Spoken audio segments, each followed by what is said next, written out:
tale of a friend who is a wolf dressed in sheep's clothing.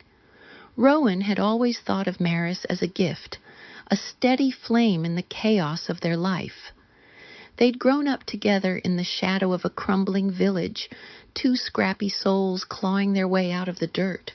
Where Rowan was brash and bold, Maris was soft-spoken, a listener with a gentle smile that seemed to promise refuge.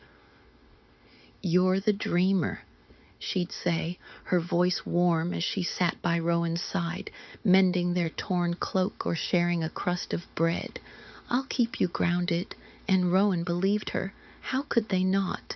Maris was their anchor, their truest friend, but beneath that sheep's wool smile, a wolf gnashed its teeth. Maris had watched Rowan rise, watched them barter their way into a merchant's life, watched them turn cunning and charisma into a small empire of trade. She'd stood by as they built something grand, her hands empty while theirs overflowed. Rowan never saw the flicker of envy in her eyes, the way her fingers tightened when they spoke of their latest triumph.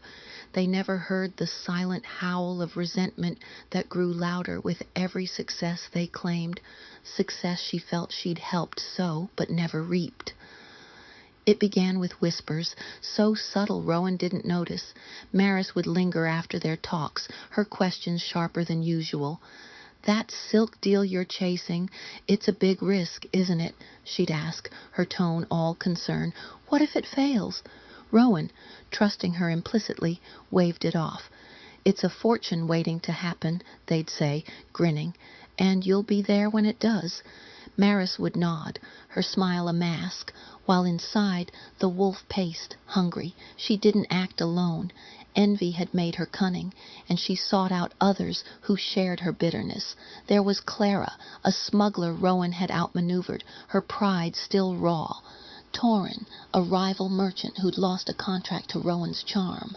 Elias, a scribe nursing a petty grudge from years past.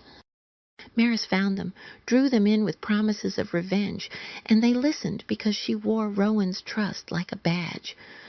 "They'll never suspect me," she told them, her voice steady now, the tremble gone. "I can lead them straight to ruin."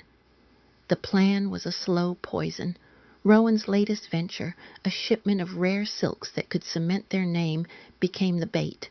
Maris fed them lies wrapped in loyalty. "Store it in Torrin's warehouse," she urged, her eyes wide with feigned worry. "It's safer there. I'd hate to see you lose everything."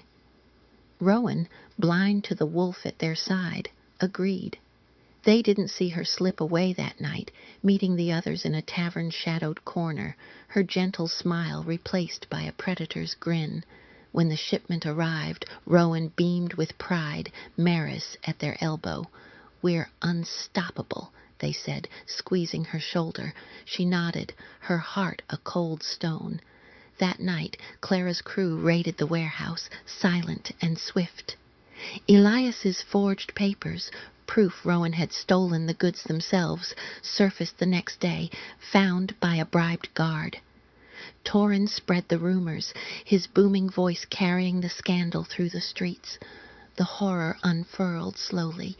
Rowan woke to pounding fists, creditors demanding payment, allies turning away, their name dragged through the mud. They turned to Maris, desperate.